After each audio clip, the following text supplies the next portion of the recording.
Hello friends, ಹೇಗಿದ್ದಾರೆ ಎಲ್ಲರೂ? ನಾನು ನಿಮ್ಮ ಕೃತಿ ಅಕ್ಷು.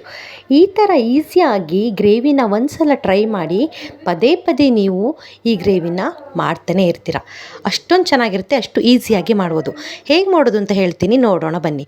ಮೊದಲಿಗೆ ಒಂದು ಪಾತ್ರೆಗೆ ಎಣ್ಣೆ ಹಾಕ್ಕೊಳ್ಬೇಕು. ಎಣ್ಣೆ ಬಿಸಿ ಆಗ್ತಿದ್ದಾಗೆ ಈರುಳ್ಳಿ ಹಾಕಿ ಫ್ರೈ ಮಾಡ್ಕೊಳ್ಬೇಕು. ಈರುಳ್ಳಿ ಫ್ರೈ ಆಗ್ತಿದ್ದಾಗೆ ಚಿಕನನ್ನು ತೊಳೆದಿಟ್ಕೊಂಡಿದ್ದೀನಿ, ಅದನ್ನು ಹಾಕ್ಕೊಳ್ತಿದ್ದೀನಿ.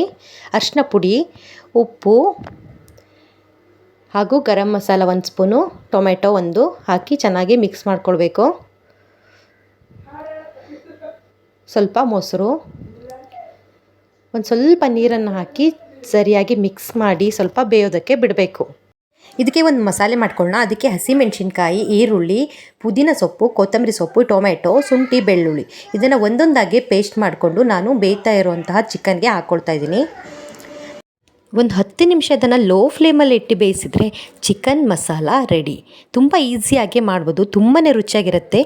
ಇದನ್ನು ಚಪಾತಿ ರೊಟ್ಟಿಯೊಂದಿಗೆ ತಿನ್ನೋಕ್ಕೆ ತುಂಬಾ ಚೆನ್ನಾಗಿರುತ್ತೆ. ನೆಕ್ಸ್ಟ್ ವಿಡಿಯೋದಲ್ಲಿ ಸಿಗ್ತೀನಿ. ಅಲ್ಲಿವರೆಗೂ ಬಾಯ್.